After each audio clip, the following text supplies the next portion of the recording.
Okay, today we are here with Michael Downs, aka the Dangerous Maybe of the Dangerous Maybe blog. Michael is a working class, I guess philosopher, we could say. He's got a lot Yes, of cool things to say, especially in terms of Lacan, Marx, and Zizek, and a bit of Hegel, maybe a little bit. a little bit, yeah, but mostly Lacan and Zizek, and specifically how it relates to Marx and organizing for socialism. And in this case, we're going to be talking about the workplace and how that relates to the struggle for socialism, and specifically the article he wrote, which is wage labor and jouissance, why the left needs Zizek. So I guess to kick it off, where's my notes here? So my understanding of the article in general, you're basically trying to make the case that leftist socialists need we need to understand psychoanalysis, and particularly through the lens of Lacan and Zizek's interpretation of Lacan, and that this can help us with the problem of worker solidarity and class consciousness in particular.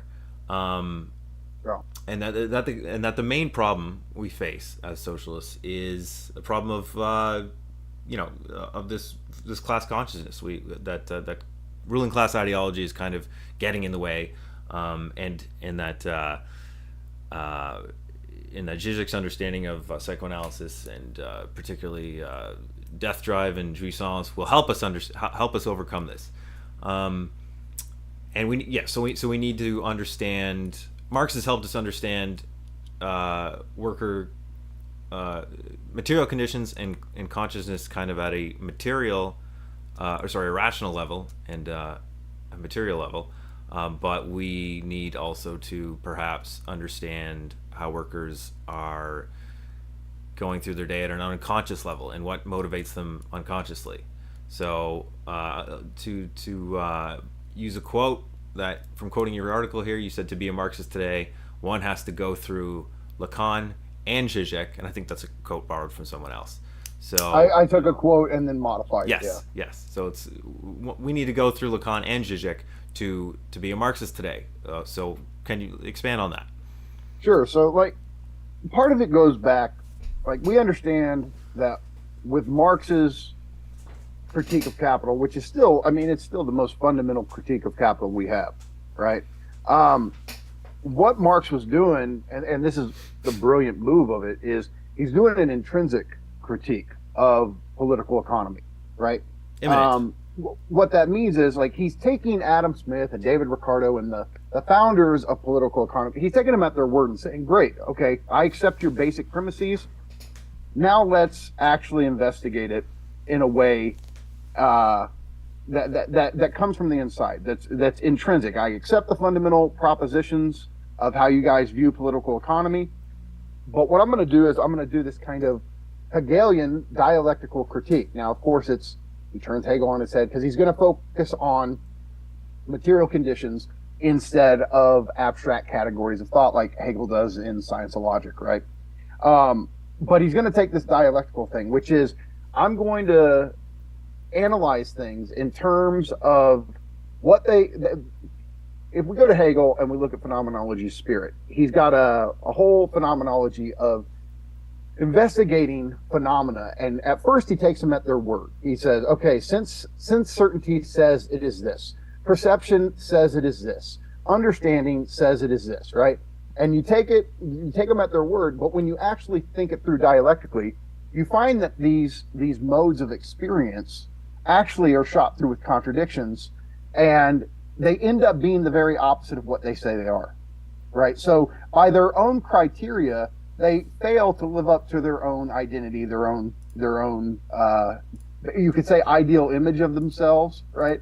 And Marx does the same thing with political economy. He says, okay, so Adam Smith and Ricardo, they say, the commodity is this and value is this and all that. And what he does in Capital is show how this system actually is structured by these intrinsic deadlocks or contradictions that ultimately, as we know, like the basic idea here is that these contradictions are eventually going to build in intensity, build in trouble, build in conflict, and the system's going to eventually implode on itself because these contradictions built into it are not something that it can get rid of. They're not externalities, right? They're self-defeating structures within it. And so this is this great thing that Marx is tapped into. And again, I don't think we have a better critique of capitalism since Marx. But one of the things that Marx takes over from Smith and Ricardo on some kind of implicit level is this idea of homo economicus, of the subject that's rooted in rationality and pursues its self-interest, right? This is the famous image of the liberal subject, right? And in some ways, obviously, Marx would challenge this, of course, but Marx doesn't have a robust theory of subjectivity the way that someone like Freud has it, or the existentialists like Heidegger and Sartre, or Lacan, right? These guys are thinkers of subjectivity. And even, of course, Heidegger, no, it's not subjectivity, it's Dasein, but putting that aside, right? They're thinkers of what it is to be human, and they're all engaging in some way, shape, or form, whether it's explicitly or disavowed. They're doing an ontology of the human subject. And for Freud and Lacan, what that means is thinking through what they would call libidinal economy, right? So basically, like, if you're approaching the critique of capitalism, knowing your Marx, right? You're going to say you're going to have the critique of political economy, but if you're approaching it from the psychoanalytic perspective with Freud and Lacan, you're going to say, all right, basically, libidinal economy and political economy are intertwined. That to really analyze one, you need the other. And this is one of these basic theoretical points of view that I accept at this point. I can't think one without the other, having studied both, right? And so, on the one hand, there's no way to really understand our fantasies, our desires, our forms of enjoyment. We can't understand that type of stuff without understanding the mode of production, the society we live in, our economic class relations, right? All of that is part of how we desire, how we fantasize, how we enjoy. On the other hand, we really can't understand the logic of the economy without understanding how desire, subjectivity, fantasy, the role these are playing in the reproduction of capital. So that's this position that really Slavoj Zizek's the one. There were other thinkers before him, right? Like Francois Lyotard, right? Jean Francois Lyotard, and he wrote a book called Libidinal Economy. And you have thinkers in the Frankfurt School who were mixing Freud with the critique of capitalism. But I don't think this was systematized and clearly thought through at the structural level as good as until Zizek came along. I think he's been the best at this. But you have other thinkers who, in some way, shape, or form, were taking their cues from him. So you have Todd McGowan, you have Samo Tomcic, right? Alenka Zupancic, Adrian Johnston, right? Dwayne Roussel. You have all these thinkers who are thinking about capitalism in terms of these Lacanian concepts, and I'm a product of that as well. So basically, that's kind of where we're coming from, which is to say, the thing that we would want to add to this discussion of Marxism and political economy is saying, look, this idea of the liberal subject that is primarily oriented around rationality and pursuing its self-interest, this is not the actual human subject, right? And if we're operating, when it comes to, how should we organize? How should we try to fight for an emancipatory future, right?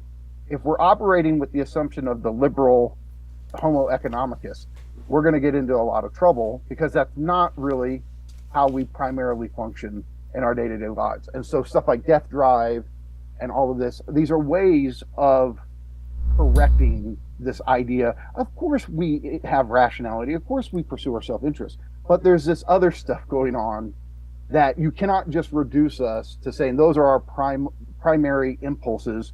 And you know, if we don't understand the unconscious, and we don't understand how we get enjoyment from undermining ourselves, from self-destructive activities, then we're not going to really understand what's going on with the human, and therefore we're not going to know how to appeal to it at the most basic level. So, okay, I'll stop now.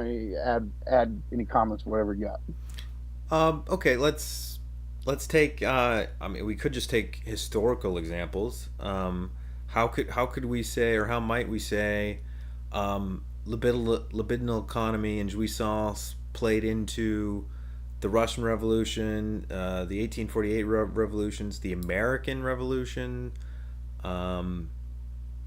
Chinese-Cuban Revolution. How does psychoanalysis? Well, I mean that's where you would need somebody who's done like a focused, because what counts as desire, what counts as fantasy, what the forms of enjoyment are, they're all going to be historically specific, right? So that's a work unto itself. What I can tell you about is like what I know from my own experience living, in American consumer society, and how we are hooked on capital, the ways in which, even if it goes against our self-interest, we nonetheless desire capitalism and help to reproduce it on the unconscious level because of the partial enjoyment we get from this system. We can know that there's all kinds of issues with it. We can hate our jobs.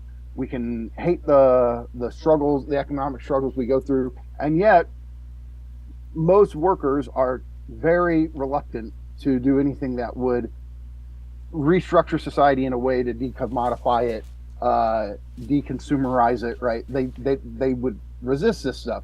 And so part of it is figuring out like, okay, we know that capitalism involves structural exploitation. We know that alienation. We know these things, but why do people? It's this famous thing. Like why do human beings fight for their oppression like it's their freedom? Right? It's because we're split from within. Right? Like our self-interest is not our only interest. There's just a self-destructive interest we have, which is to say, we get enjoyment, and maybe we should say like, okay, this distinction between pleasure and enjoyment, or pleasure and jouissance is the French term. Yeah, right? What is pleasure? What is jouissance? Right. For us, I mean, on our colloquial everyday sense, pleasure and enjoyment are like basically absolute synonyms, right? And so when we start making this big conceptual distinction between pleasure and enjoyment, it gets confusing. But what we have in mind here is Freud, throughout the beginning and middle period of his work, his whole thing was about how we are organized around pleasure. Now, it's very important to understand pleasure for Freud means homeostasis in the body. It's when you don't have overexcitation, you don't have pain, you're not overly stimulated. It's more or less what I take both of us to being, right. We're calm, cool, collected. We can have a chat. We're not overly stimulated. And for Freud, that's what our libidinal economies, that's what our, basically our central nervous systems, if we're going to talk like that, it's what they're seeking. It's this state of calm, this state of frictionless peace, of relaxation, right? And for Freud, he thought that's what the aim of our bodies, of our central nervous systems, of our libidinal economies was always chasing. And he thought this up into the point that he wrote Beyond the Pleasure Principle, right? So the pleasure principle is essentially return to a state of pleasure as quickly as you can, right? So the way to, like, the problem is, if you try to do this, like it's all activities and it's all impulses that we would deem unsocial, right? So if you got to take a shit, the pleasure principle just says take a shit. Well, early on through potty training, we learned like, no, you can't just take a shit whenever you want. There's a time and place to do it. So what this socialization process is doing is it's making the pleasure principle conform itself to the reality principle. There's a way that we do things in society. You can't just seek immediate gratification, which is you can't just seek an immediate return to pleasure, to homeostasis. You have to prolong it. If it's not appropriate, you have to shit in the right place at the right time. Right. This is what we learn as babies. Yes, that's what socialization is basically us, taking our basic biological or libidinal impulses and understanding that in society, you can't just seek their immediate gratification. You have to mediate them through protocols, norms, values, etc., right? Customs. And that's what socialization entails. Okay, that all makes sense. But what Freud realized, especially dealing with his patients that were coming back from World War I, who had what back then they would call shell shock, right? Post-traumatic stress syndrome. He found that these guys who had been to war, they were doing something in analysis that the pleasure principle and the reality principle couldn't make sense of. And so what it was every night they were having nightmares of the traumas and the terrible situations they had dealt with in the war. And what this repetitious loop was doing was filling them with overstimulation, overexcitation. And for Freud, for us, we go, okay, what's the big deal? For him, it runs completely counter to his most basic theory of how our libidinal economies work. It's not the pleasure principle, because the pleasure principle is trying to get rid of excitation, right? Whereas these dreams were just constantly keeping them, when they're asleep, they're stimulated by the nightmare, and then throughout their day, it's a burden, right? And so he started to look at ways in which we overstimulate ourselves repetitiously and unconsciously. It seems like there's some sort of alien force that takes hold of us that gets us in these repetitious loops that fill us with a type of enjoyment that we would say is unpleasurable, that is destabilizing, right? Unpleasurable.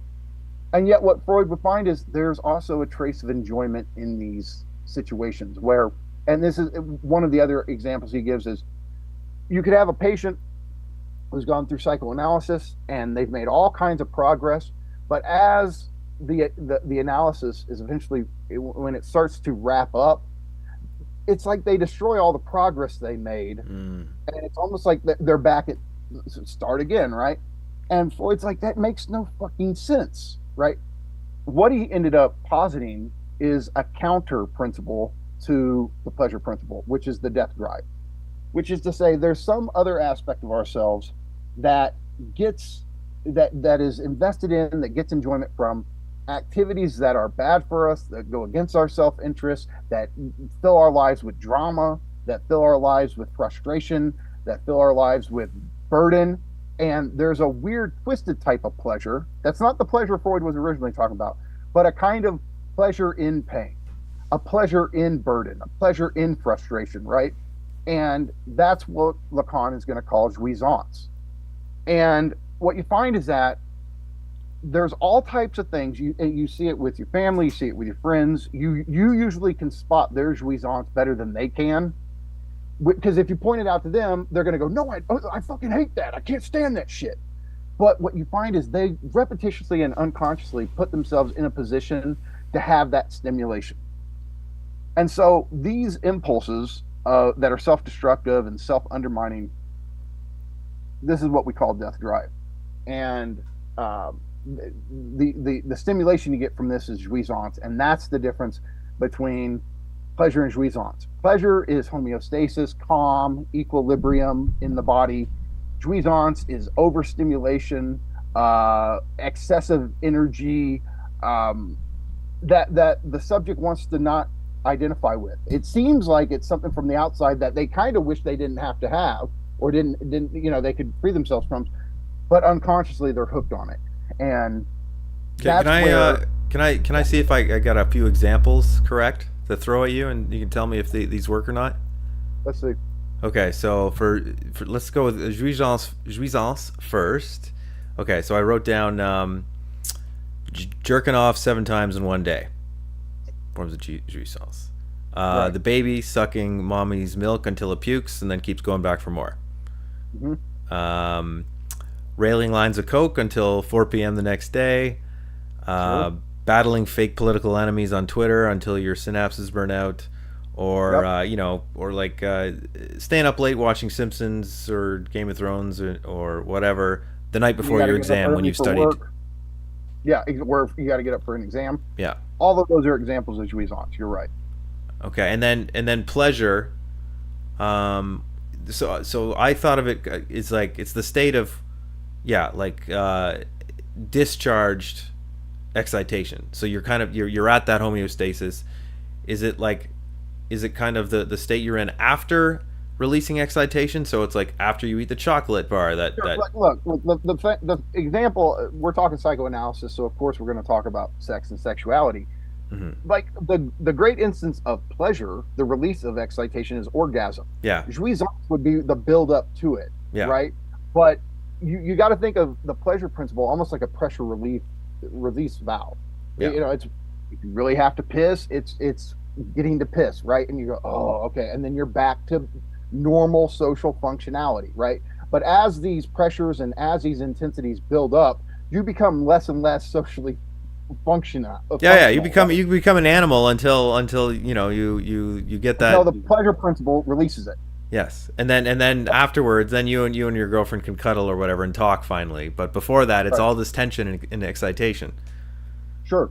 And so I mean, and you see this in different scenarios where, like, say you had a falling out with a friend and you guys haven't spoken, and okay, now you're in a situation you're going to have to see each other. You know that you kind of have to let the intensity of the fight happen if you're going to return to a state where you're like, all right, man, we're cool. All right, all good. But it's almost like you got to have it out. You got to have that explosion of jouissance. So it can, that energy, that anger, that frustration that you have built up in you has an outlet for its release, right? And then you can return to like, all right, I've said my piece. Now we can. It's like you have the outburst so you can say your piece, right?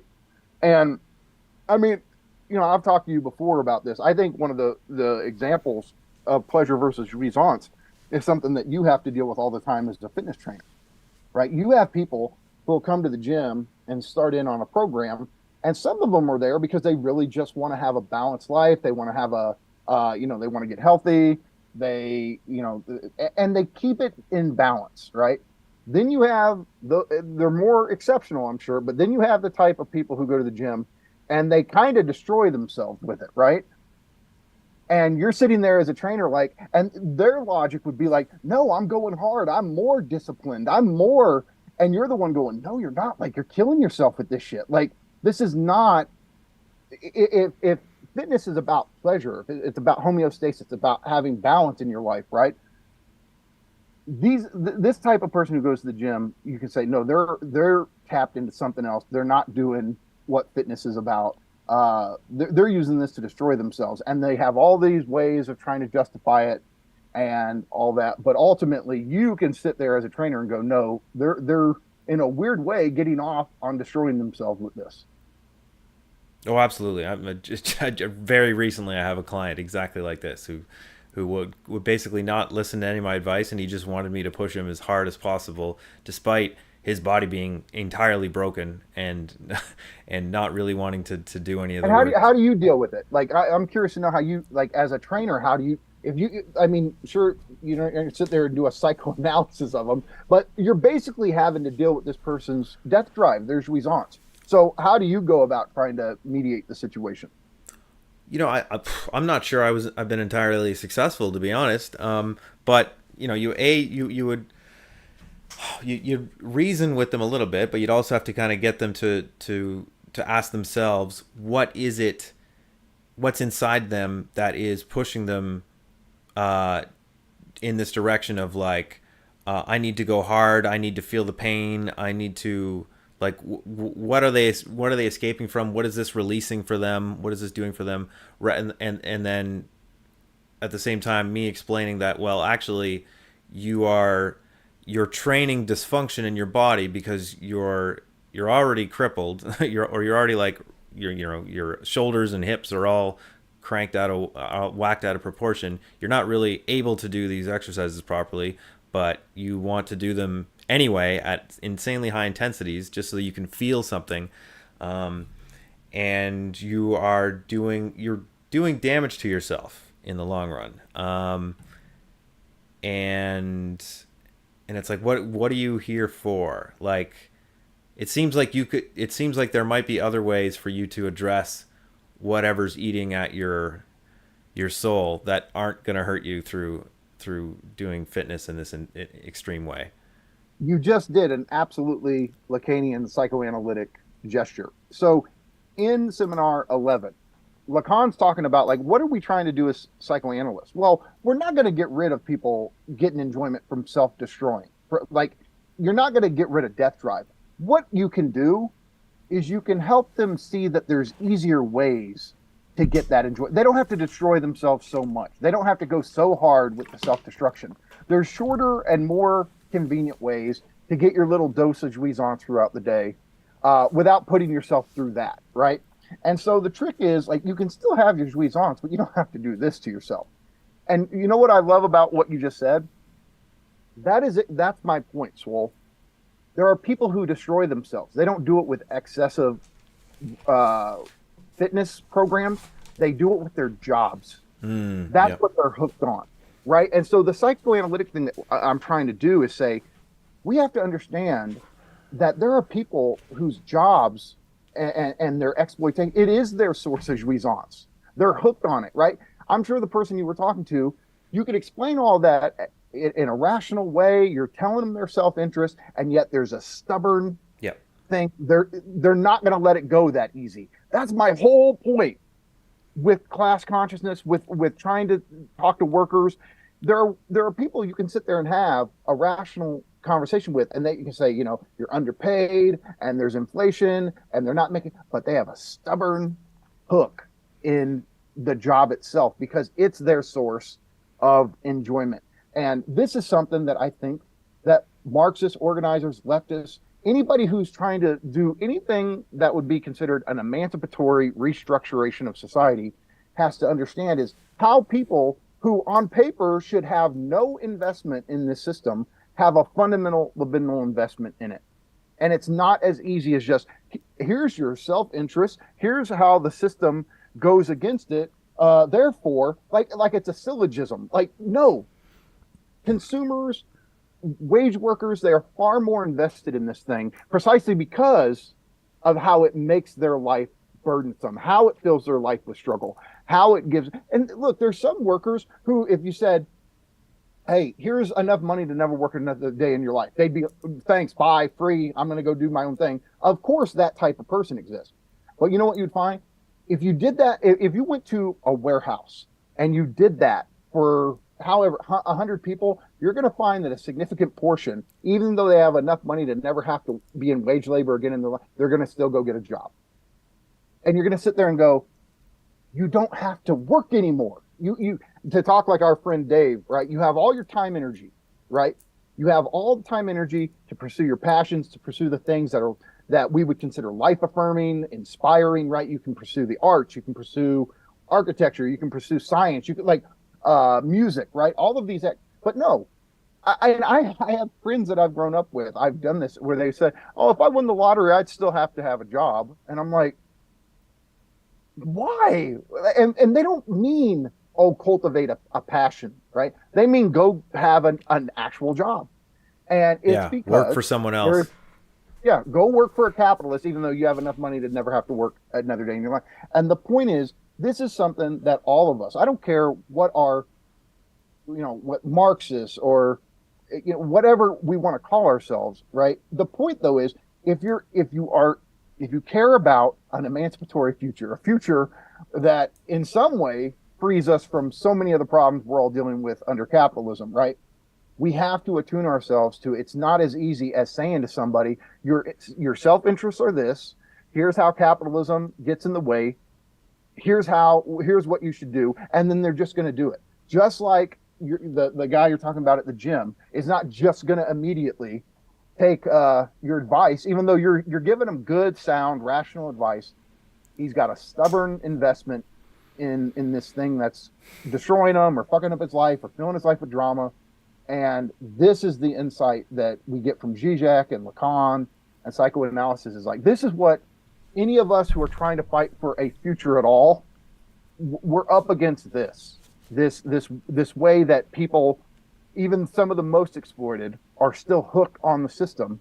And here's the thing, I don't want to act like I'm so enlightened. I hate working, I hate wage labor, but I'm hooked on it in other ways, through pop culture entertainment, through, you know, the video games I like, or, you know, I like my good craft beers. Like, there's different ways all of us can be hooked on the system or invested in the system at this level of our enjoyment, right? But because Marxism puts so much emphasis on the proletariat and on class consciousness, I think particularly for Marxists, they have to focus in on how people actually get enjoyment, jouissance, from their job, and how that is a problem, and that doing the thing you're talking about with your client, where it's just not as easy as here's the self-interest, now do X, Y, and Z to help free us and liberate, right? It's just not that easy. And so then the question is, how do we approach this with people? How do we approach it? Well, we see a lot of, like, this is one of my issues with how, whatever you want to call it, woke or liberal leftist or what, if you do like the harsh, like moralizing, shaming thing, it in a sense, it just makes the people hate you, because what you're doing, you might not intend that, but you're basically attacking their form of enjoyment. And then they see you as a kind of enemy, a threat, right?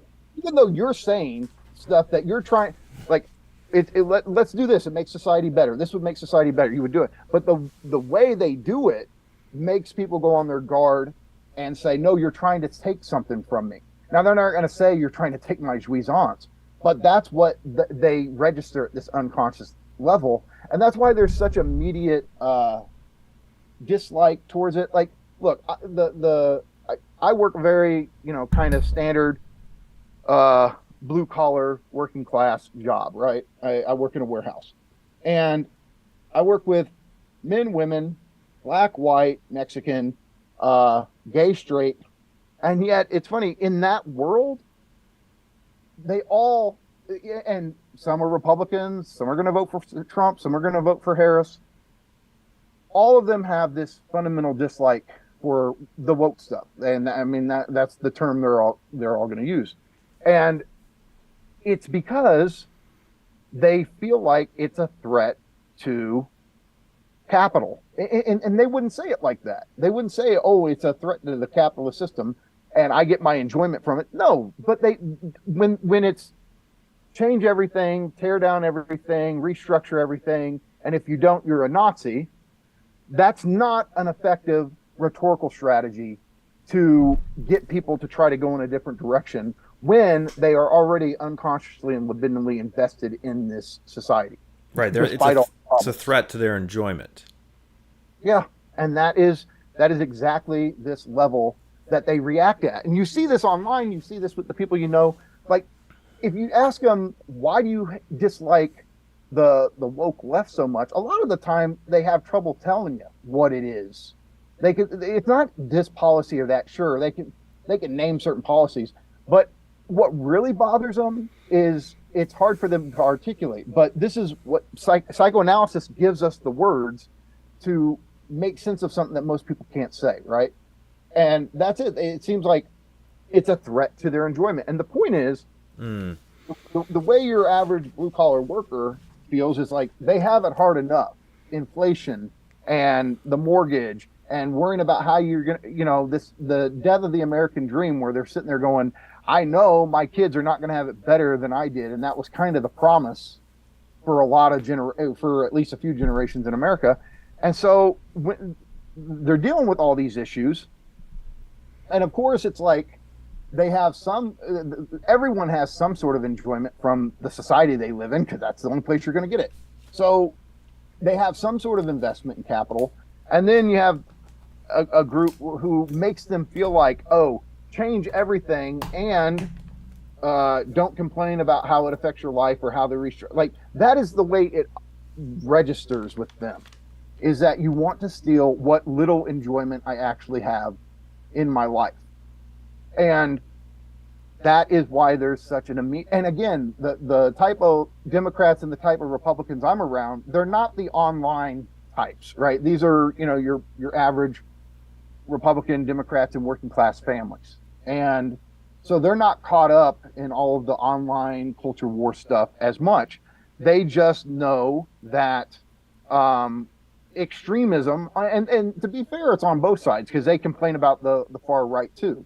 Um, they and so the problem is, and this is where Zizek can come in. So Zizek's always talking about how what is kind of a default setting in our day and age is this weird thing where it's like we want the thing, but deprived of the kernel of it that is problematic, right? So we want soda, but we don't want caffeine and sugar. So we have diet caffeine-free Coke, right?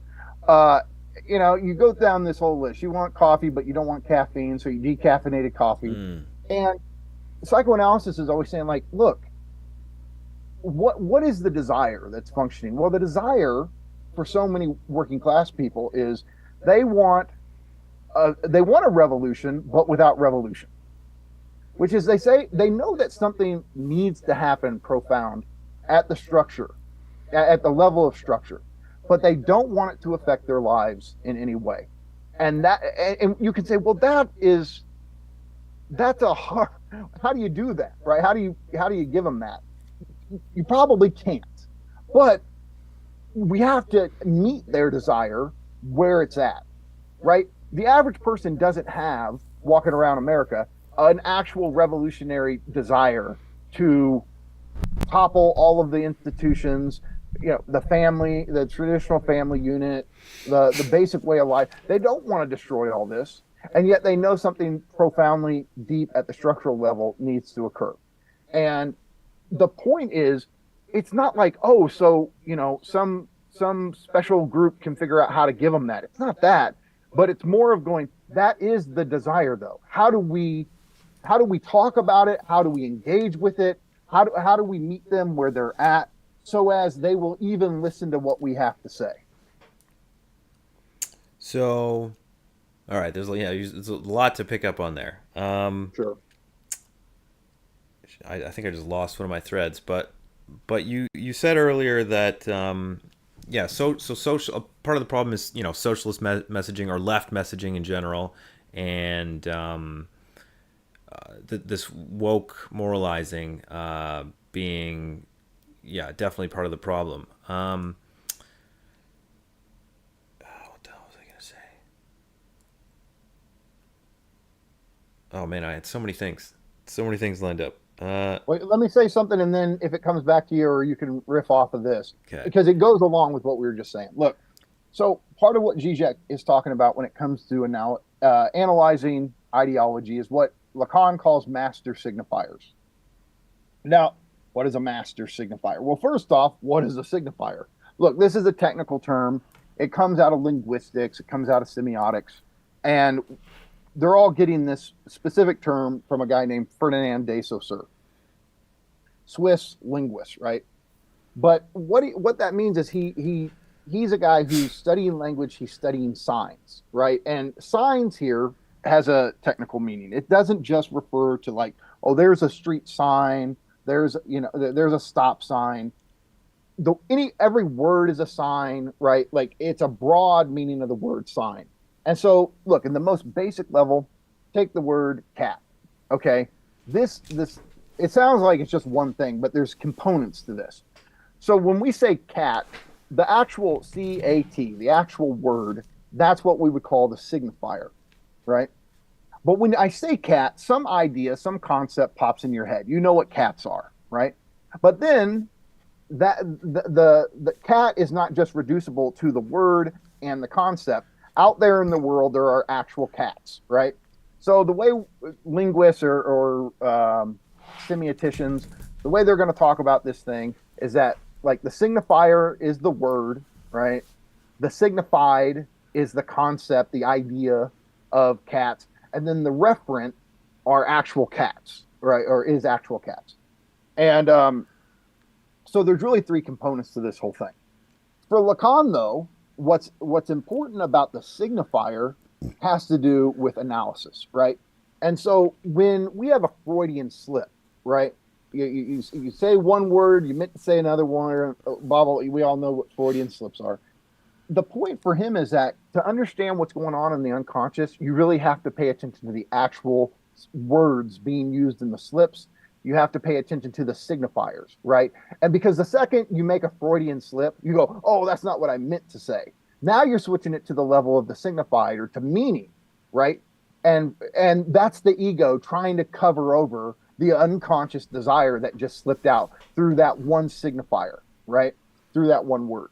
Well, okay, that's, in psychoanalysis, all you basically have to work with is the speech of the patient, right? So the actual words, the actual signifiers they say, plays this fundamental role in how you interpret their desire and interpret the analysis. Okay.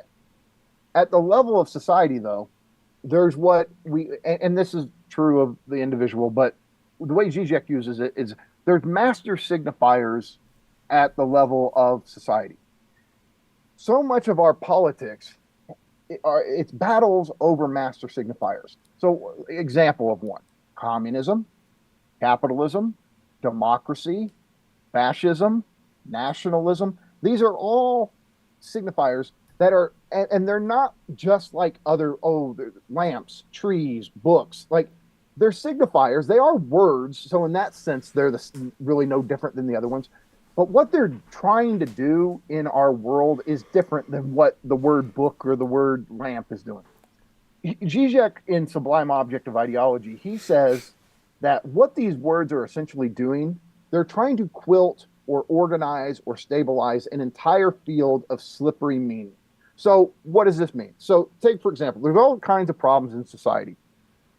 There's women's struggles, and there's issues with race, and there's issues with LGBTQ stuff, and then there's economic issues, and there's just a whole multitude of, there's ecological issues, right?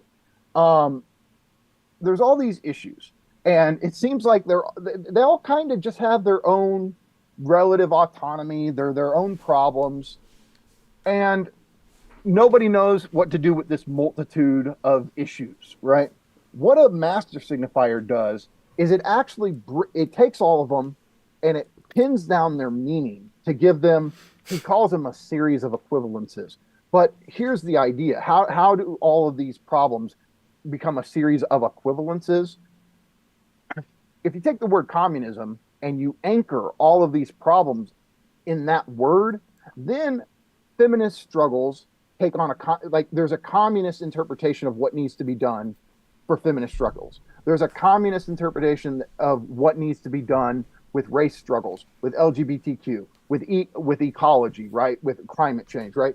So basically, the meaning of communism actually emerges retroactively once communism has come to pin down the meaning of all of these different struggles, right? And then once it's been it's the master signifier. I know, right? People on the left don't like the word master signifier because it connotes authoritarianism and all that. But you got to think the word master here, and look, there's ways Lacan does connect it to traditional authority, right? That's true. But what you got to think of master here is more of primary or exceptional. It's the one that stands out among all the other ones and has a special significance, right? And again, it has that special. So here's the thing, right? If you take this field of problems, and like we're talking about, if you pin them down with communism, you're going to get a certain interpretation of what to do about feminist issues, what to do about race issues, what to do about LGBTQ issues, what to do about ecology, right?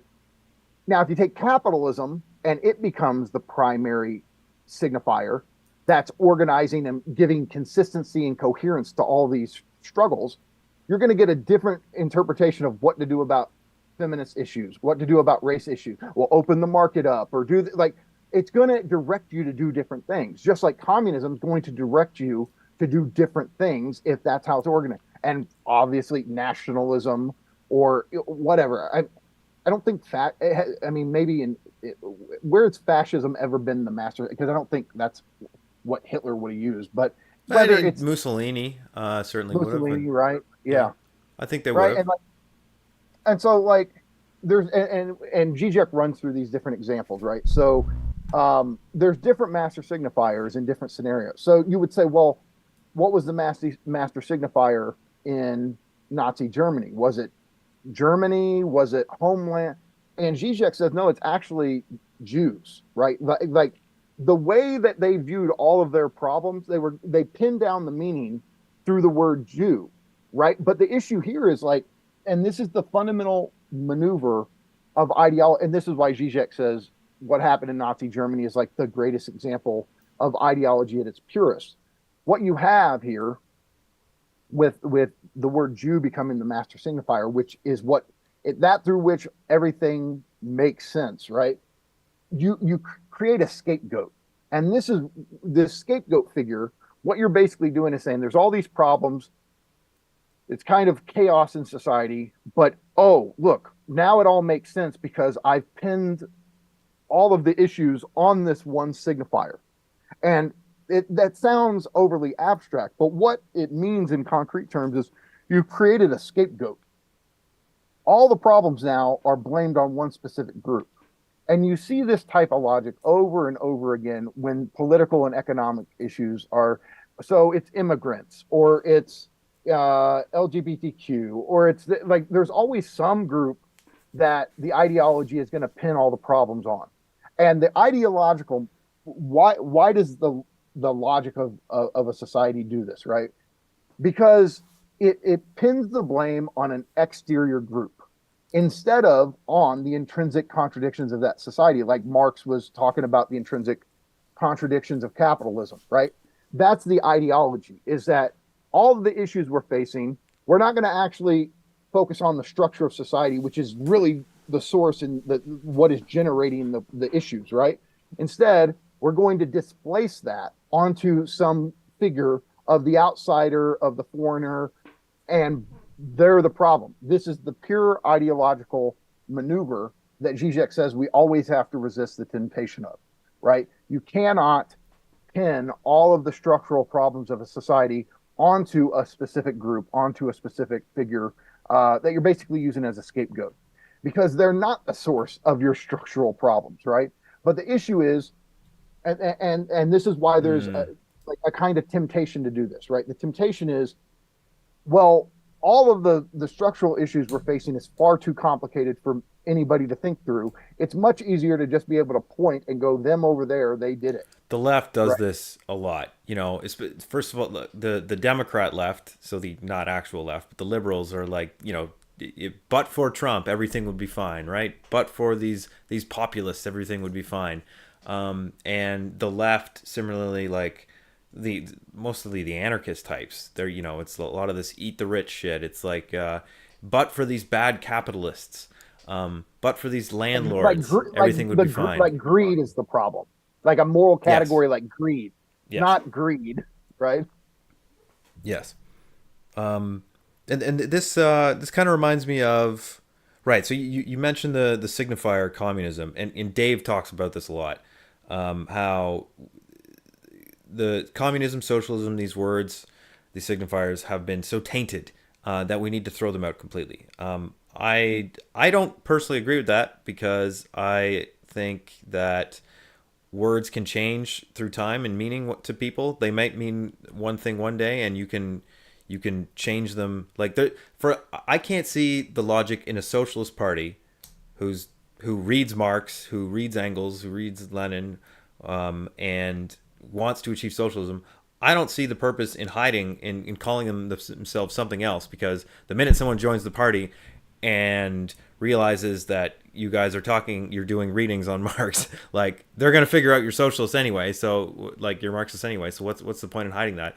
And if you're a party that can, if you have the right message, if you understand the inherent enjoyment of the workers, and you understand what makes them tick unconsciously, like, you and your demands meet they kind of meet the moment and meet the desires of whatever the workers are kind of feeling at that time, it's not going to matter what you call yourself to be. Like, if the system is failing them and they are afraid they are losing their standard of living, and you offer them solutions, then they're not going to give a fuck. They're going to try you out. And if you deliver, if you have victories, they're going to support you even more. So I don't really buy this signifier demonization thing so much. But I do agree with you on this point about how the left shoots itself in the foot with this like moralizing and wokeness. Because you could take Bernie Sanders in his 2020 campaign an example, or even Tim Walz right now, who just got nominated to be picked to be the vice president. Like, if you look at this guy's record, Tim Walz, it's very progressive. He passed a whole bunch of progressive policies that if you were to, when you ask people, including Republicans, ask workers, hey, would you like it if this thing were implemented? They'll say yes, right? In general, the public is very pro leftist policies, like if you want to think of it in terms of policies. But then there's also stuff with race and gender and trans policies that would, and like PMC stuff that would kind of go against that. They would probably throw all of that out the window because you see this guy right here, he's pro trans or something, and so they might say, well, because this guy is this, he's just going for his communist agenda and he's going to moralize us all. And Bernie Sanders, but this is part of his problem. He started to speaking the language of race reductionism and wokeism in the 2020 campaign, and he hadn't been doing that before. He was adopting the intersectionality talking points and all that, and this, I think, helped keep people away from him where they would otherwise like all his policies. Yeah. So look, okay. I think just like, because you said, right, like they some of them start going, I guess I want to tie two things. So I'm going to, it won't surprise you, I'm going to kind of defend the issue with like the demonization of the signifier, right? And I'm sure you probably expected that. So look, here's the example, right? For me, like, and it's taken me a long time for this to not just be like, oh, here's a philosophical, theoretical point I'm going to make. And for me to like really go, no, like I stand by. So the thing that I didn't say about these master signifiers, right, is that there's this deeper level of investment in them, right? And it can be a bad investment, a bad association, or a good one, right? The point is, though, these signifiers, people pin their deepest fantasies on them, right? So, like, there's not communism, capitalism. These are not neutral terms. Like, it's hard to find anybody who just has a completely neutral disposition when you even mention these words. And so, for me, right, like in the warehouse, I've done this thing many times, and I've done this with my family. I've done this with my coworkers. I do the thing that you're kind of talking about. I talk to them about arguments or points or issues, like, oh, commodities do this and blah, blah, blah. And they go, yeah, sure, I see what you're talking about, right? And a lot of the times I'm giving them basic Marxist critiques and arguments against capital. And if I do that, they're actually really receptive and open to it. They'll hear me out. If I say communism, if I say socialism, they shut the fuck down. It's like they're not these, like, they can't even, they do, like, they have almost like a pathological reaction. If I make it about one of these terms, if I bring in the name Marx, if I bring in Lenin, if I bring in Stalin, it's over. And well, it should be over if you bring up Stalin. Okay, but for them it doesn't matter. Marx is just as bad, and there's no nuance. It doesn't matter, right? All for them, all those terms as a cluster, Marx, Lenin, Stalin, Trotsky, communism, socialism, all of them are I am going to steal every bit of your enjoyment. I am going to steal every bit of your freedom, and I'm going to do it to your children. The same thing. Like that is it, it is the most visceral type of reaction. And it doesn't matter if I'm talking to one of the guys who's going to vote for Trump or one of the guys who's going to vote for Harris. It doesn't matter.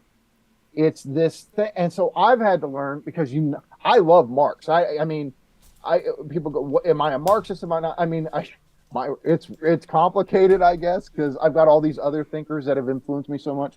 But I'll say this: I do not think anybody can even begin to get their bearings and orientation with our situation in the world without knowing Marx. He's that essential, right?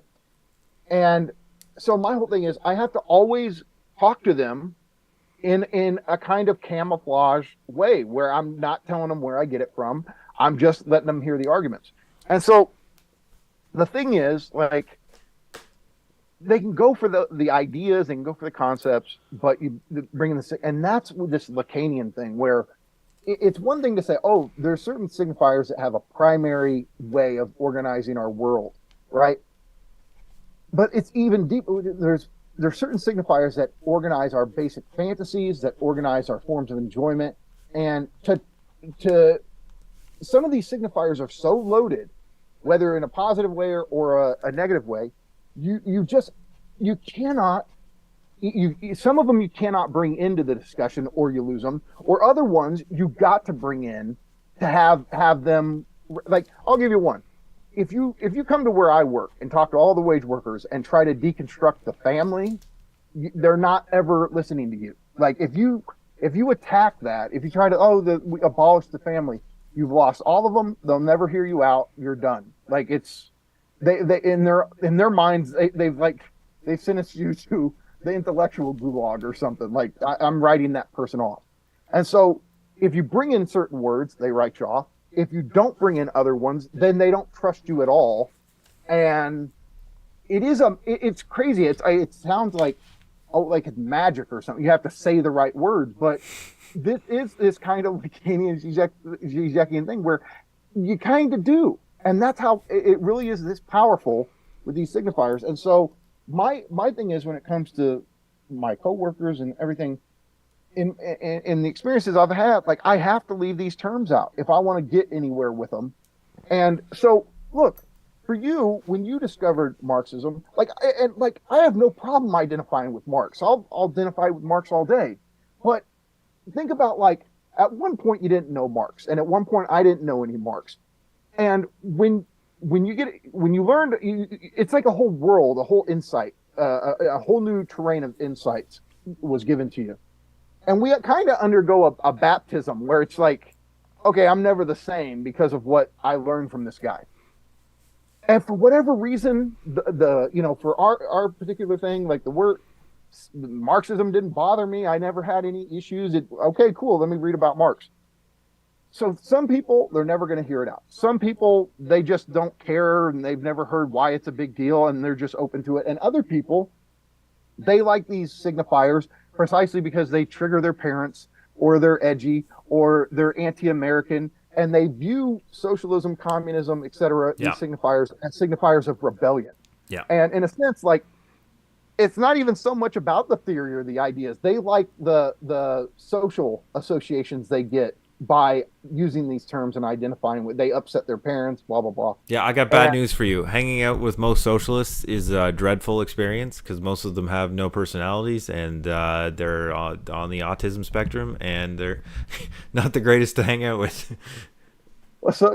Yeah, I mean, but that's still, it does in America at least. These signifiers, if you want to use them in that way, or you can get this rebellious, transgressive thing by using them. And so the point is, the way people react to these primary signifiers has everything to do with their desire and their unconscious. And everybody, we're going to be different. Some people are going to have this immediate allergic reaction to them. But I'll give you an example, right, that I find helpful. So think about it like this. Say, okay, this is a dumb project and it's not something I would do, but it's just a way of making the point. Imagine my goal was I want to go around to as many Christian churches and turn Christians into unbelievers, right? for whatever reason, that's what I want to do.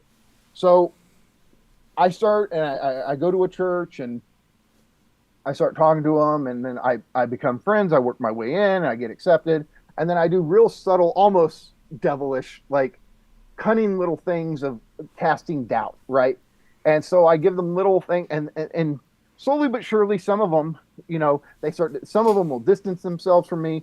Some of them will actually gravitate because they will have had some sort of questions or issues with certain aspects of the Bible, and now somebody's kind of talking of it, so they can identify with somebody who's, I believe, but I'm wrestling with some of this stuff. If you word it like that, they're open to it. Slowly but surely, some of them over time, it's like you're chipping away at their faith.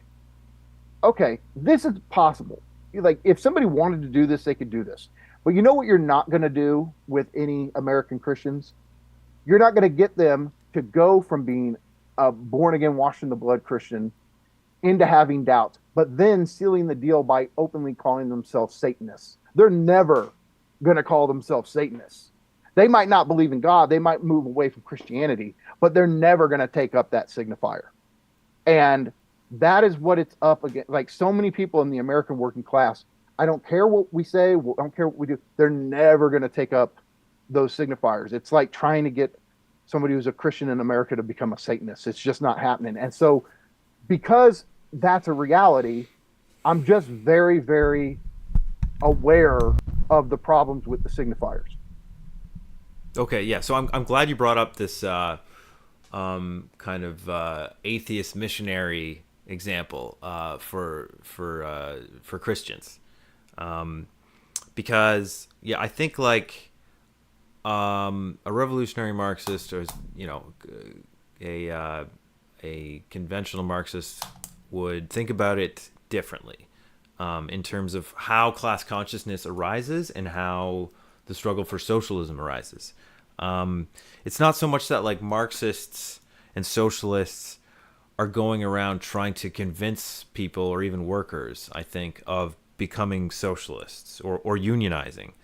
It's like Marxism. I mean, right now, you as a Marxist, you could make a strong case that we have no purpose for existing right now.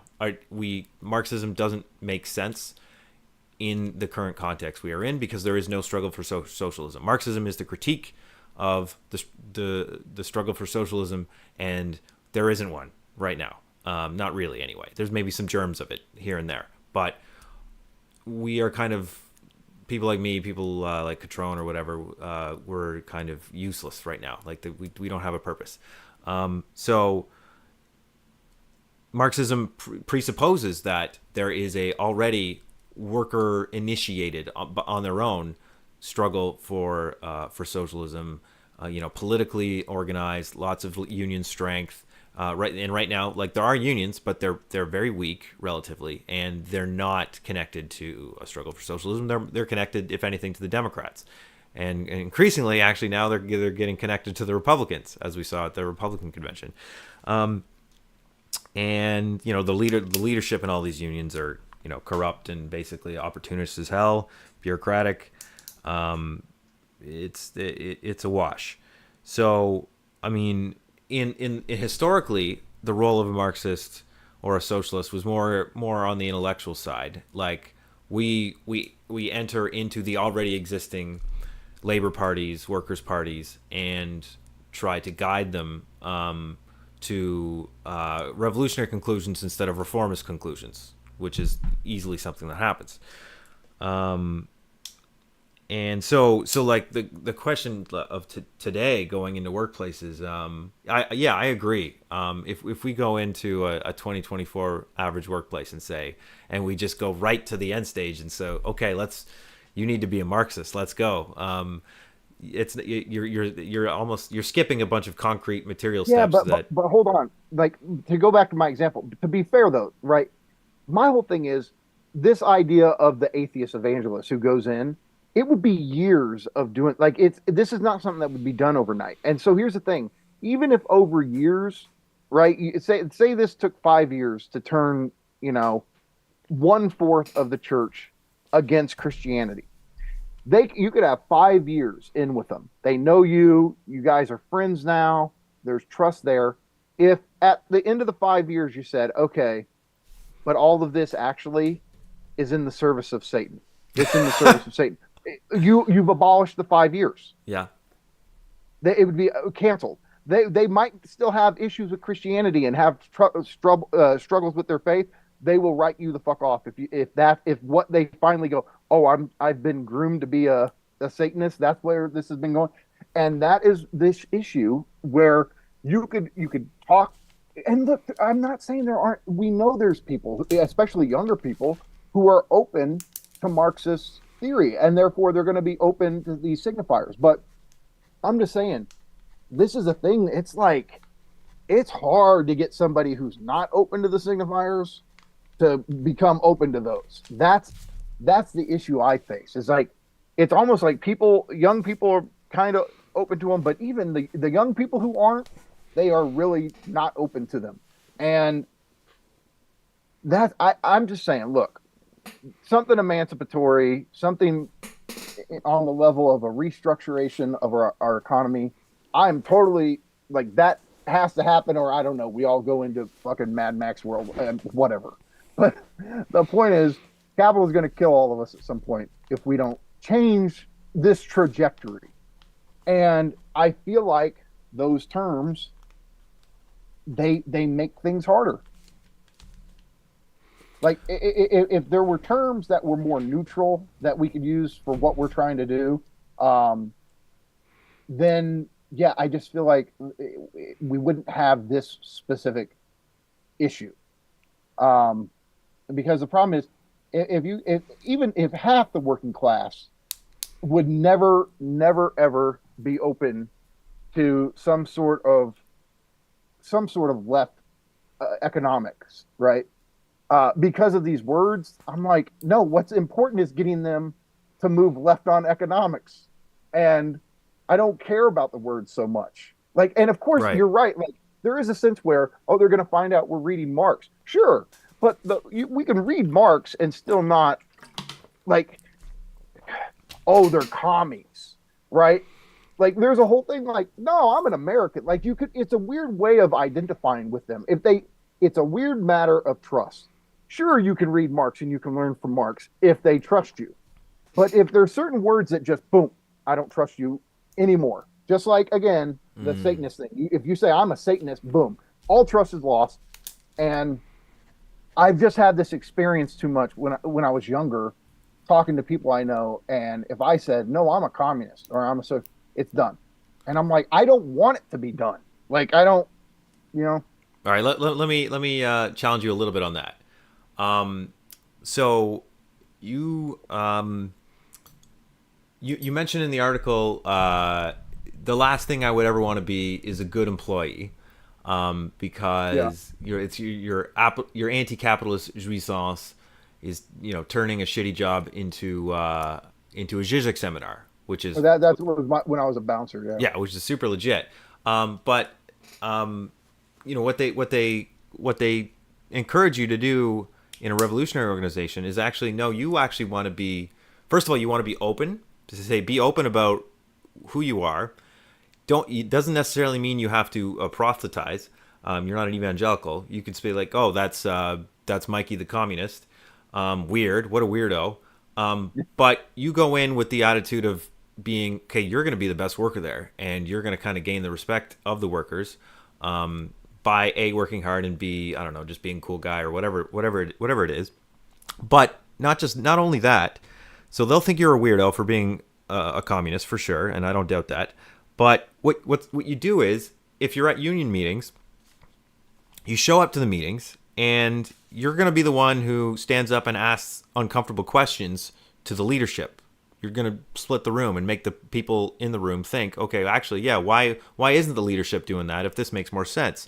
And you show them through kind of pushing the leadership, or asking questions, like the need to push the struggle further from wherever it is. So maybe if you have a rolling strike, teachers have rolling strikes all the time. They're fucking retarded. They're the stupidest thing. It's a way to to make sure nothing gets done and you don't win any wins.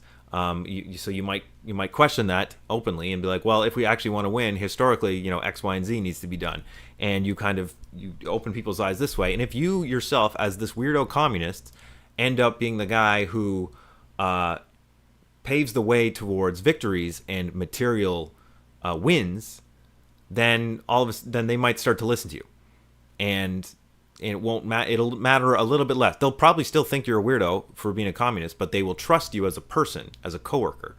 But at the same time, I think what the Marxists are missing is what you're talking about, and incorporating the inherent transgression of the workplace and the ways in which the workplace jouissance and enjoyment works, and figuring out how to navigate that for the purposes of building that trust and making those wins. Sure, right. Like, look, for me, like, I'm just a worker. Like, I mean, I'm not going to be able to organize anything. Like, that's not, like, my goal is to survive my job so I can go do what I do with philosophy, right? But I will say this: if it was somebody's mission to go in there and try, this is basically like I'm trying to say to him, like, look, everybody in the warehouse jokes. Like when we were talking about the woke stuff, they're like, what would be the worst thing ever is if some woke activists came in here and tried to, and it's because they're sitting there going, look, throughout the day, they're all engaging in politically incorrect joking, all of them. It doesn't matter, black, white, Mexican. They're doing politically incorrect joking. They have no time for oversensitivity. They're all of this kind of stuff that whether it's the woke politics or whether it's therapy culture, like all of that shit they hate. So if you were to go in there, first off, you have to meet them where they're at. Now that's a kind of religious evangelical thing. Evangelical Christians know you cannot just go up to somebody. Like street preachers do it, and they convert nobody, right? Yeah. If you actually want to meet people or reach people, you got to meet them where they're at. So communists used to be good at doing that. They did. They used to be, but now it's like, I mean, and again, like I understand what you're saying as far as like trying to do that, and would they gain trust over time? Yeah, but to be honest, like hearing that. Like for me, with working in the warehouse, it almost seems like a fantasy scenario. Like at this point, like it would be every single one of the guys that I work with have no trust in unions. So first, you'd have to even sell them on unions. They have no trust in them. You try to bring that up, they're like, nope, it just makes our lives harder. Yeah, the idea is great. Workers have a bigger say, but in reality, you pay your union dues. There's union fuckery and blah, blah, blah. And so it makes unions actually, even though in principle they're supposed to make our lives better, they make them harder. So I've never seen one of them get sold. They all have a vehement distrust of unions. So first off, you have to sell them on that. Then you have to sell, and it's like, what I'm saying is like, it's almost like if we're going to get anywhere, there has to be some fresh start, like some new tactic, some new identity. And when I say identity, I don't mean like identity politics. I just mean like some sort of default reconfiguration in how we go about dealing with workers has to occur, and that these old strategies, we can learn from them. But if we just try to copy and paste them, I just feel like it's Sisyphus shit. Like just roll it up the hill and it's gonna go falling down, and then here we go again. And so, I guess I just don't see the way forward with just doing copy paste of what the workers' movement, when it was successful, did, and that, like again, like Zizek has this book called The Courage of Hopelessness. There is kind of like a break where it's like you have to go, no, it's absolutely hopeless. Like we can't just redeploy old strategies now and they're just going to be effective the way they once were. It's like, no, I'm hopeless in everything, and yet it's on the basis of that I want to philosophize, like, what are strategies, what are ways, what is something new we could do to try to be effective. And I don't know. It's just like I say. I mean, all of the basic, the unionist arguments and the class solidarity and class, like people just like, and what you have, the term Dave likes to use is we're living in like this post-class fractured mass, and it is, when people now we so identify with our consumer activities and our particular interest in all this shit. When people like when Marx was studying capitalism, in the industrial period, like those workers were so homogenous because they had no consumerism aspect, like, and this is this core difference, right, with what we're dealing with. Consumer, did people buy shit? Yes, of course, but you know what I mean. They didn't have a consumer society the way we do now, which is a whole sprawling network of entertainment and cultivated identities and online personas and all this shit we do when we're not technically at work. And half the time we do this shit on our phones and we are at work. You have all these different sources of enjoyment and stimulation and jouissance and entertainment, blah, blah, blah, that your old school traditional industrial worker didn't have. And all of those they were packed together in their living conditions. Their material reality really lended itself for them getting on the same page. Whereas us, we're so in individual, I like PS5, I like Xbox, and it sounds funny that that's why we can't get on the same page, but on some level it is, where mass media and mass culture and consumerization has so fragmented our sense of interest and enjoyment that it's virtually impossible to get everybody on the same page. And that's where I think, we have to think with Marx, but we also have to think this situation, like that's being more Marxist than it's being Marxist in the way Marx was. It's thinking the material conditions of our unique situation anew. He did something. He thought his situation in a way nobody else did. Well, to be Marxist, it's not to copy and paste what he was saying was true of industrial society back then.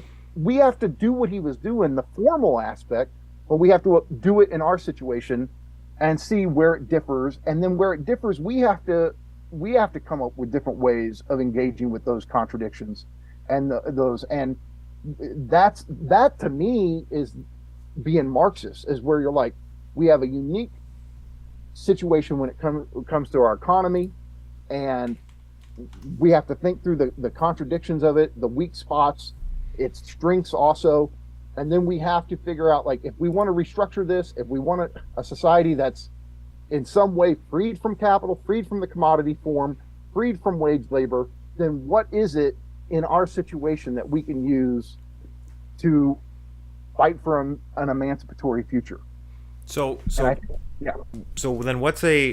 could you give us maybe a theoretical example, maybe a practical example of like how Marxists could apply understanding of jouissance, death drive, because I think you say up till now Marxists have been focusing on kind of pleasure and rationality side of it and the good. So how can we? I mean, Trump is a great example. I think we could both agree of someone using the other side, using jouissance, using death drive. The Republicans typically, in modern times, Republicans are better at manipulating libidinal economy. Yeah, and they're making the big other. But so how does the left take advantage of libidinal economy without necessarily creating a big other enemy, a scapegoat? It's the landlords, it's the capitalists that are the baddies, it's the PMC that are baddies. Like, how do we use this, let's say, both on a national stage or on like a kind of a broader international socialist movement, and on, let's say, even just in the workplace? Like, how do you use this stuff to get that union that you're talking about? You guys don't have. Right. Okay. So there's two things. So on the one hand, to respond to your question here, I'm going to use the Lacanian concept of fantasy, but I'm also going to use our friend Dave's concept of time energy. And I should just say, right, like Dave came up with this idea of time energy. Like, for a long time, I knew that capitalism is a system that deprives us of our time, right? So I was always tapped into this temporal thing, but when Dave went to work on, and I guess I should say for anybody to know that we're talking about Dave McCarricker.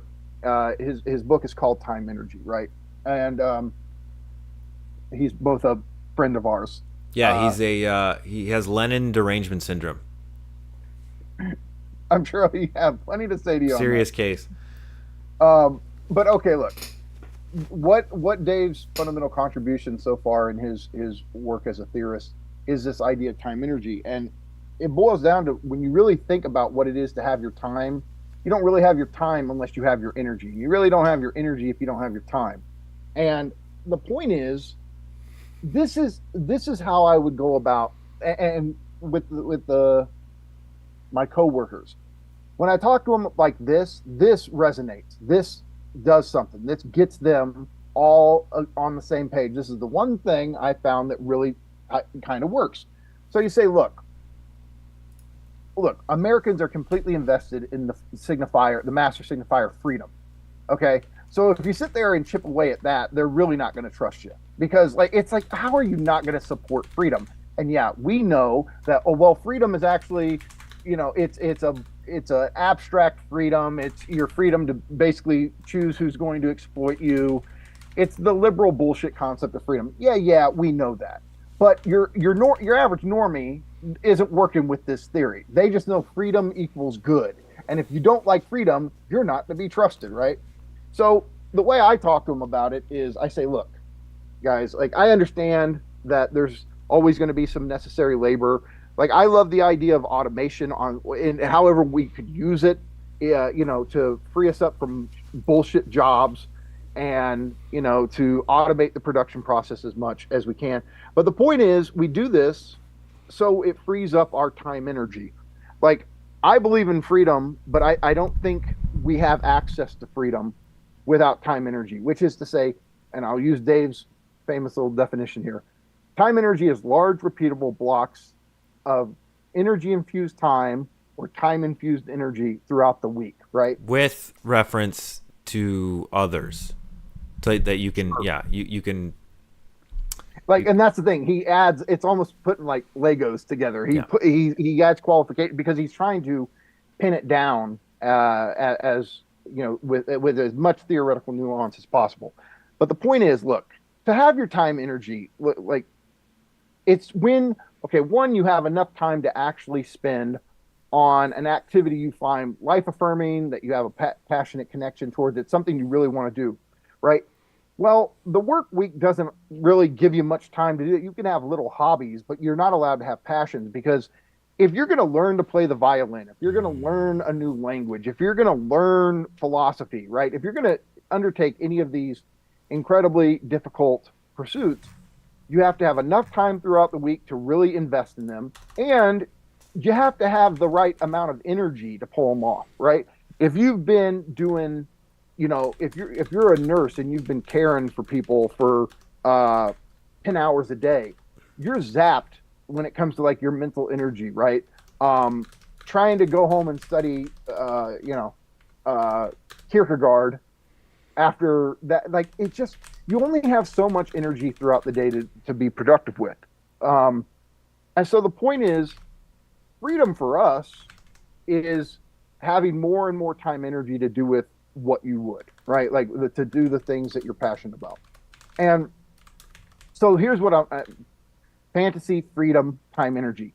If you talk to your average normie workers in terms of time energy as more freedom, I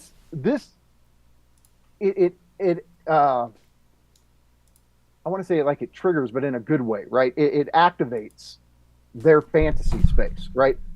Yeah, but Mike, this is the same. This is the whole argument for Marxism. Marxism is freedom. The point of Marxism is time energy, right? You can sell it the same way, really. Not if you're calling it socialism and communism. That's where it shuts down. They're not going to go for it, because those words are if you were to ask them, what do those words really mean? It means state oppression. That's just how they Right, you can just throw that around though and be like, isn't that what we have right now? Right? Yeah, they wouldn't say not they wouldn't view it as, your average worker isn't going to go, no, they think socialism, communism, it's gulags, it's show trials, it's, those are the fundamental deep connections they make to these terms, which is, you know, and that's it. Basically, though, this is where the signifiers matter. And I'm saying, if you use a signifier like time energy and you use it in terms of fantasy, and then you say, like, look, you know, in terms of passion and living a life that you find passionate, right? These signifiers activate something in your average American at the phantasmatic level. This captures, it stimulates their desire. I want that, right? And this is the funny thing. Like, I hate calling it magic, but like there's a way words do things, right? And J.L. Austin understood the performative theory of language, right? And so, yeah, you can use words to describe things. I can say, there's a lamp sitting on my table. Sure, it describes a state of affairs. But the performative thing is when you say, like, I now pronounce you man and wife. When somebody says those, who's in an official position to say that, you actually change a person's life because now they are officially married, right? Words actually have this ability to have these material effects. That's why I would even argue that signifiers are part of the material base, right? Is that's how powerful their effectivity is on a material level. That's the issue, is that, you know, you say time energy and you explain that to them, and you say, what we need to do is work towards a society with less work so we can spend more time with our loved ones, have developed stronger family bonds. And I know you're smiling because you're sitting there, you want to go, that's what socialism would do. But this is the materiality of the signifier. We just trick them and use the language of time energy up until the revolution's done and go, ha, we actually did socialism, suckers. Fair, right? We fooled you. To be fair, though, there's certain Marxists, there's certain socialists who fetishize work. Like, this is another issue we have. Like, you could say, like, I make no bones, I'm anti-work, and I'm not just anti-wage labor, I'm anti-necessary labor. Like, if we want to talk about some sort of like grand march in the human history towards freedom, it's funny in the Bible. Do you know not wage labor, but work, necessary labor, was God's punishment to Adam and Eve for sin. Mm-hmm. So it's like, okay, well, if we want to use that as like a kind of mythological reference, we can say, like, no, the whole history of human struggle, the entire political, economic history as mankind is trying to overthrow God's command or punishment. Like, no, like, it's to free ourselves from necessary labor. And anybody who like does the workerist thing where it's like, no, work is good and work, like, that's where you lose me. Where it's like I'm just saying, sure, we can find socialists and communists who are like, no, it's about getting rid of necessary labor. Okay, but how does the language of time, energy, and freedom, how does that work with? How does that incorporate jouissance and libidinal economy in a way that doing the same thing but using the communist signifier? Okay, so here's the thing, right? So at the level of fundamental fantasy, right, which is this key thing for us, because what fantasy does, it's not just your typical, everyday usage of fantasy. Fantasy, in the Lacanian sense, is basically a fundamental scenario or sketch, an image, mise en scene, as we call it, right? Where basically you're staging what it would take for you to have full enjoyment. Now, of course, the problem with this is nobody has this perfect be-all, end-all enjoyment. It's a fantasy. But the trick of the fantasy is, if I could make that happen, I would have... I would be complete. Have all the enjoyment. I would be complete. Yes. Well, you're never going to be complete. Your enjoyment's only going to be partial. You're only going to have partial enjoyment, right? You're never going to have whole, complete enjoyment. But this fantasy of we call it ontological wholeness, but of completeness in your being, right? I mean, this operates in all Hollywood fantasies. Jerry Maguire, you complete me, right? The famous line from that. And what the love story ultimately is, it's like, you go about life and there's something missing in your life, and finally I found that one person who's going to complete me, And the funny thing about these stories, they always end on like the climactic realization of oh, you're mine, I love you, and they seal it with a kiss or so. They don't show you the day after, and they don't, or at least they don't show you the year after or the 10 years after, where okay, it's not as phantasmatic once the relationship has become a material, regular reality, right? They leave that out because a real loving relationship is not a perfect fantasy, right? It's what you do after the charm of the fantasy wears off, in a sense. Um, so the point is, though, but fantasy is this space that is incredible. It's of fundamental importance for us Lacanians and Zizekians because it's the space that tells us what we have to be in order to satisfy the other and to make the other happy and therefore satisfy ourselves. It's this sense of ontological completeness in fusing with the other person, the soulmate or whatever, the harmonious society, right? And visions of like this is what the accusation of utopianism basically is it's a picture of a society without any contradictions, any conflicts, where all has been resolved and now there's pure harmonious happiness forever. And that is a fantasy. It's just never, that's not ever going to be the situation. But because we can't stand the idea of lacking forever, being incomplete forever, we concoct these fantasies. And the point is, though, fantasy tells us what to desire. Like to have desire in general, desire doesn't know what to desire. It can desire anything, right? Desire needs something to desire. It needs to be informed. And this is what Hollywood does. Zizek says that's the function of Hollywood now, is to teach us what to desire. Yeah. And so the thing is, when we're talking about like trying to, and on some level, it's the art of seduction, and I mean seduction more in this Baudrillardian sense. But how do you get people to desire some kind of emancipatory future? Well, you have to paint a vision, you have to paint an idea that meets them where they're at, but at the same time gets their desire up and running for something they don't have. And so this image of, hey, you work all the time, you're always stressed about money, you never have enough money, you know that your kids aren't going to have a life that's better than yours, and that they're going to face greater struggles. You don't have time, energy, you're exhausted, you're burnt out. What about a scenario where we have restructured society so we have more time, energy to spend with our families, we have more time, energy to develop our passions, we have greater access to the resources that it would take to live lives of passion and creativity. Now you start speaking their language. And then you start saying, at that point, you know what they're willing to hear? Yeah, the existing order, the world I live in, is the issue. It's the structure of this economy. And because I say to them, socialism isn't what is keeping you from having your time, energy. And in a sense, fascism isn't. All of these different isms that we talk about, no, it's capitalism that is really keeping you from having this. And so the point is, those signifiers and that scenario registers with your average American normie at this unconscious level. And that's where you have to start meeting people where they're at.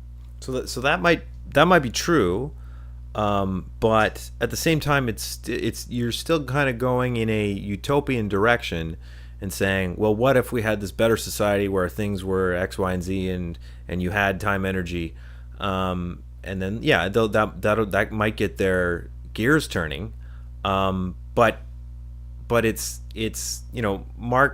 Marx's point is that it's through the workers' inherent struggle with the capitalists, with the bosses, that they begin to see the need to take over the factories, to do them, that they can do it themselves, that they need to do it themselves, because that the capitalists can't offer solutions to the crises of capitalism and these contradictions, and then the theft of their wages.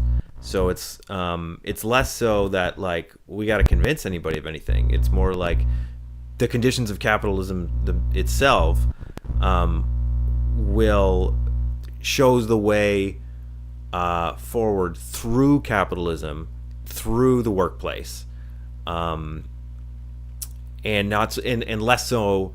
Like, I mean, that's what he critiqued the Owenites and the Fouriers for, was that just like thinking up, like, well, we could just draw up a social plan and be like, wouldn't it be great to do this?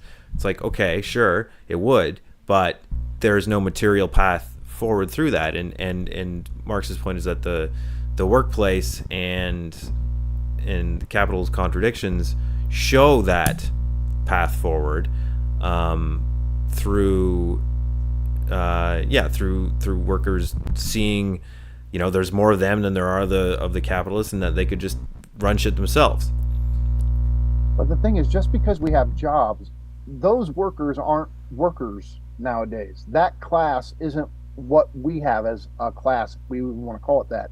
And so that's where it's like, yeah, Marx said that, but this is where I go, yeah, but this is the copy paste thing. I don't think that works. Like, I think actually appealing to people at this fantasy level that gets them desiring something outside the frame of capitalist realism, there's more material potential in that than trying to tell. They don't want to work more at like, oh, we work, we do this shit and we go home, but now we have to work at building a revolutionary subject or class that can, like, they view it as more and more extra labor.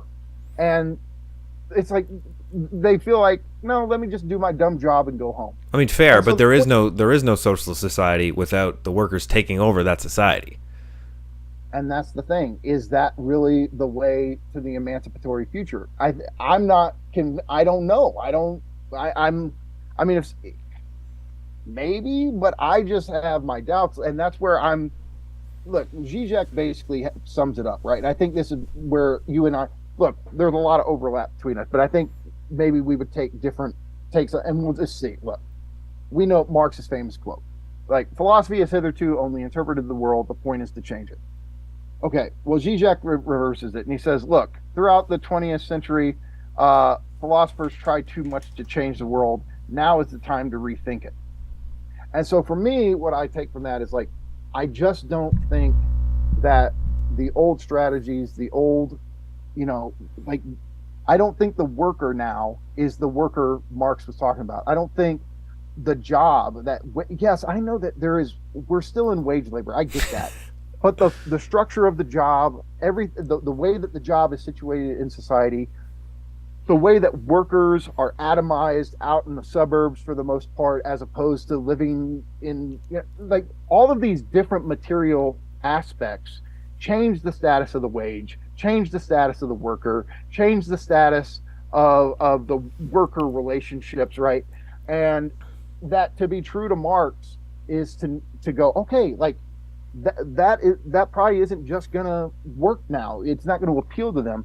How do you, because at the end of the day, even back then, like, if it's just waiting on the right situation for capitalism itself to provide, then we're just all at the whim of capital itself.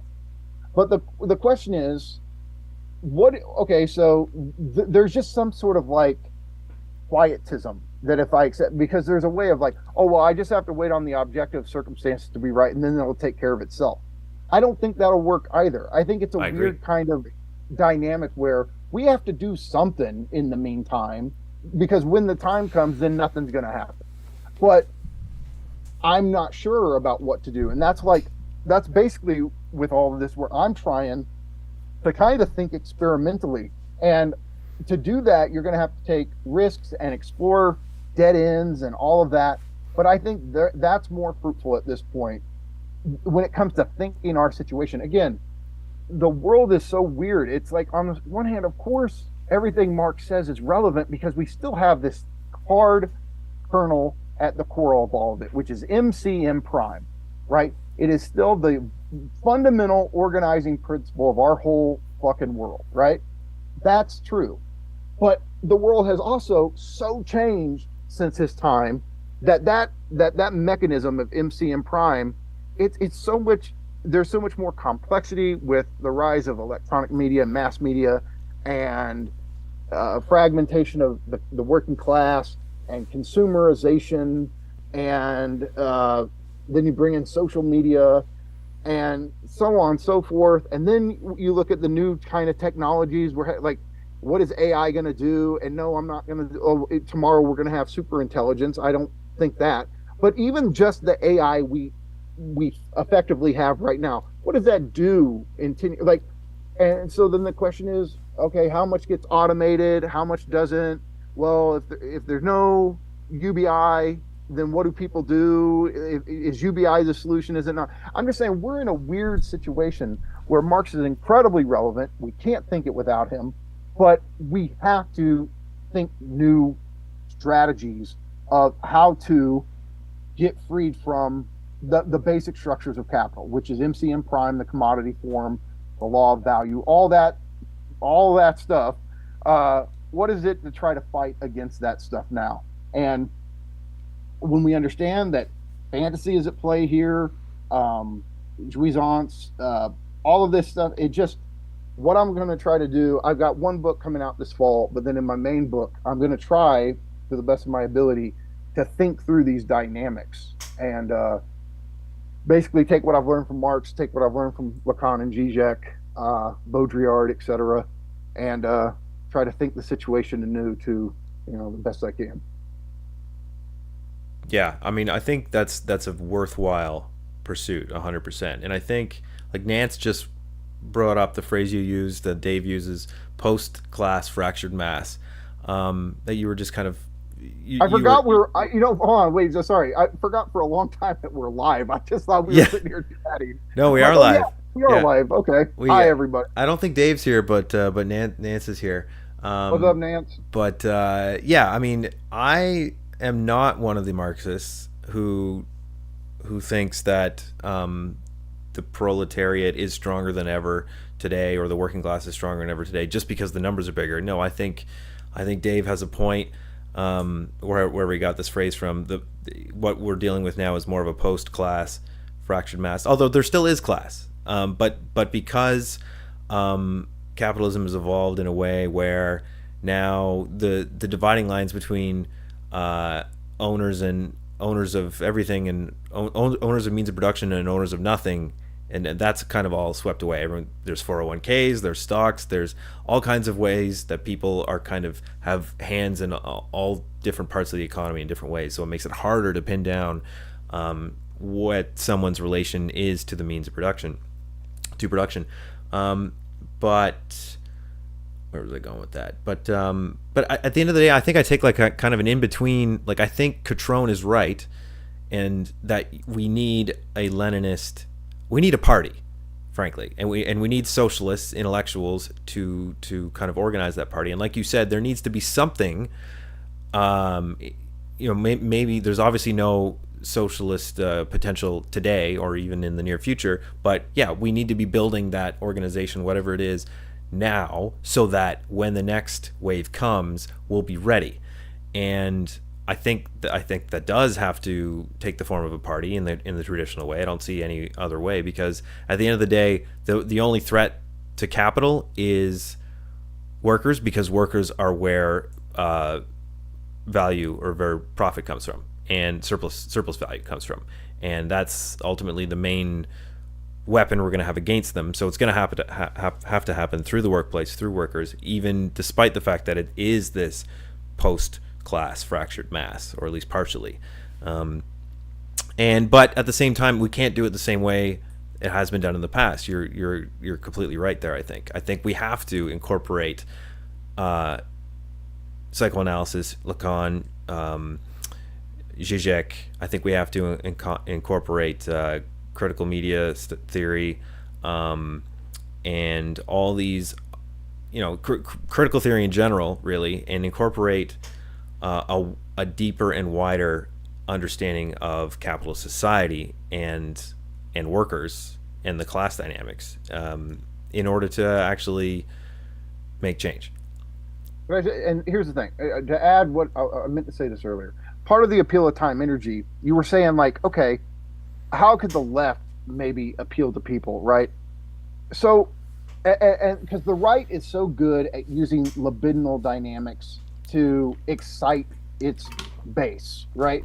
But they're using the logic of the scapegoat. They're always going to pin it on. And so, look, the key book. I wonder if I have it here. I can check. Yep. Hold on.